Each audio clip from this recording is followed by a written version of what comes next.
everybody. I'm going to apologize right away that the camera mount is a little shaky today, but since I'm doing this on the nighttime portion of my commute, you're probably not really going to notice, and that's okay with me. I want to talk a little bit about how I kind of have this pet theory that while Tesla has tried to advance the electric car discussion, and I think has done so mightily, whether they fold or not, you have all the major manufacturers of the world pretty much looking at doing electric cars and doing them soon and doing them in a variety of different ways. What I think is kind of the counterpoint to that is the Toyota Prius, which I know a lot of people who own Teslas and Bolts and all those types of cars, a lot of those folks are coming from the Prius. It's okay, you can have what you want, but I'm going to tell you that I think that car is probably what set us back. We being people who like electric cars by their virtues, not by their virtue signaling. And here's where it's going to get, I don't know, it's my crackpot theory. But when the Prius first came out, I'm talking about the first generation, really weird looking one that had the horrible brakes. It kind of, nobody liked it. Nobody loved it. Nobody had it. Nobody wanted it. It was garbage. Everybody acknowledged it was garbage. I think Toyota pretty much acknowledged that it was garbage too. And it really looked like an ugly, it looked like a fairly normal car, but kind of uglified. And so that car didn't sell well because it was crap. And because it looked too much like a regular car, no one was willing to make the sacrifices of dealing with that crap car and not have everybody around them know that they were saving the planet. So then Toyota did a Masterstroke, and I can't blame them for that. They were geniuses to do it. They came up with what we now know as kind of the Prius look, the Prius shape. And in doing that, they created a sales monster, and they sold a ton of them. And I think that probably is one of the first automotive examples in recent times of this whole idea of virtue signaling. They wanted everybody to know that they had bought a car and were saving the planet, and there's a lot of accusatory sort of bumper stickers and things like that would go on the Prius to the effect of, I'm driving this Prius to make up for the fact that you drive a gas guzzler. And let's be honest, a lot of that Prius crowd, especially early on, especially the Hollywood types, were obnoxious about it. Really just insufferably self-righteous. And what I always thought was interesting was that at the same time that Toyota was making the Prius, the iconic shape that we know now, that first generation one, they were making a hybrid version of the Toyota Camry, which was already a good car, a bland car, not a car I would ever want to own, but as an automotive appliance, it was excellent. And they put essentially the Prius drivetrain in a regular Camry, and I think the only concession you had to make was a little bit of trunk space, and correct me if I'm wrong, but it was only the sedan version, because I think there was a wagon at the time. And that generation there wasn't a wagon, I don't think. Anyway, there was also I don't think that the rear seats folded down. I think that was the other concession you had to make to saving the world. And that Camry was would do everything that a Prius would do, turn in all the same numbers, all that stuff, but it looked like a regular Camry. So the neighbors across the street didn't know that you were trying to make up for their sins by driving this hybrid. And so as a result, even though it was a far superior car, and I believe was cheaper, although I'm not positive, you can correct me in the comments, the general principle was, because nobody knew about it, it didn't sell. Not nearly in the numbers as the Prius did, because everybody knew in that case that you were a saint. And there was another time there for a while where Honda was making their version of the Prius, which was the second generation Insight, and they made it look as much like a Prius as they could without, I think, getting into copyright or trademark infringement. I mean, it really looked a lot like it.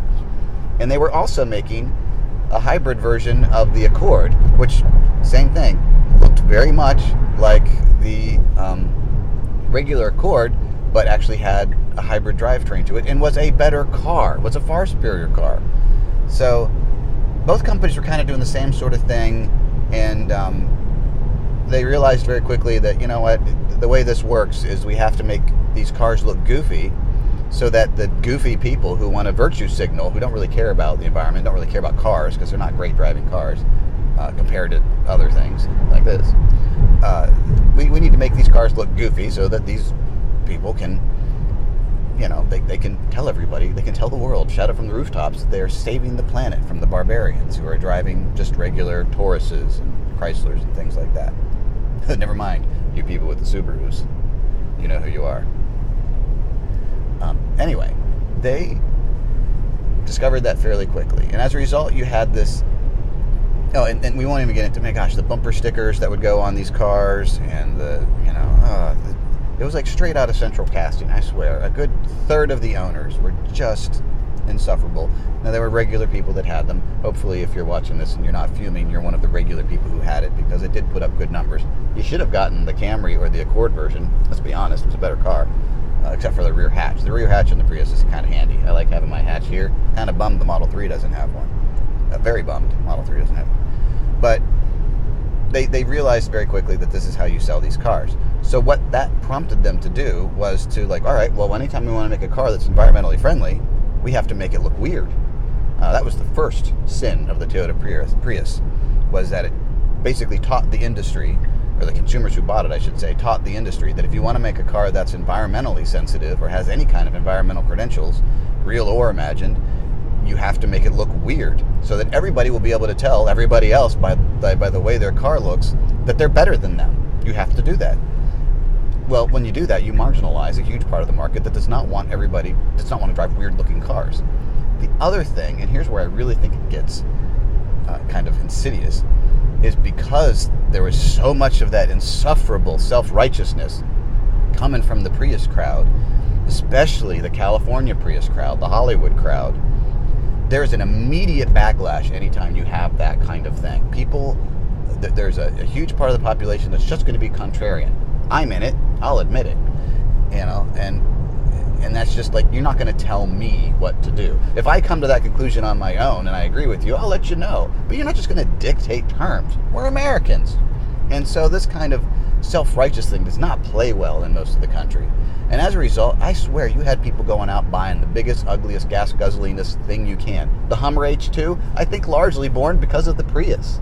People were like, hell no, I'm not buying that little crap hybrid. I'm going to go out and buy me a Hummer. And the H2 sold quite well for a few years there. And I think it was largely that crowd. Maybe the extreme version of that crowd. Me, I just bought a Chrysler because I needed a larger car. But those people, they kind of created this animosity toward the idea of a hybrid. Any hybrid. Because if you had a hybrid, you were now in that crowd, and you had to be one of those people.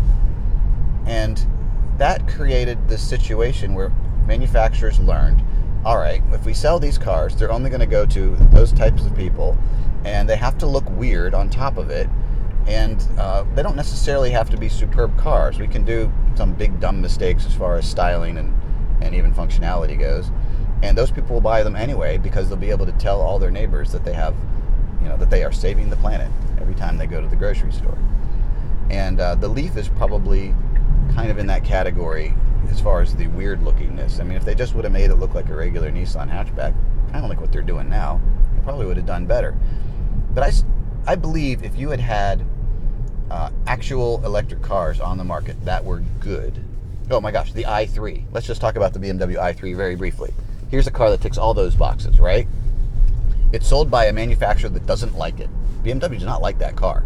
They came up with some great technology, but it does not fit in with any of their corporate design philosophy, performance, market segment. I mean, it's such an outsider. They don't know what to do with it.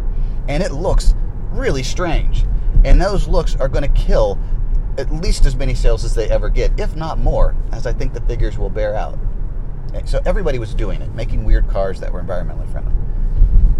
And I think that pushed back the acceptance of electric transportation, electric drivetrains, to the mass market, because those cars were so closely associated with that self-righteous, smug bunch, and they didn't want to be a part of that. And then the cars that were made as a result to appease that portion of the crowd, because they would sell well in that part of the crowd, that part of the market, were cars that were unpalatable to everybody else. If it had not been for the Prius, if we'd first appeared on the market with something like the Bolt, even, because the Bolt's a pretty normal car, or, my gosh, if they'd been able to put the Tesla on the market, the S, before the Prius was even thought of, it might have been a very different thing. Or we might just have a lot of insufferable, smug people in Teslas, and they are out there.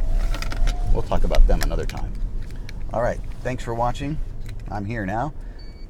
Please subscribe. I need those subscriber numbers to be way up if we're going to keep doing this. And I'm sure you want to know what I think about insufferably smug Tesla owners. Maybe we'll talk about that later. Not today, I don't think. On the ride home, I got to do a lot of errands, so we'll see you around. Thanks for watching. Bye, everybody.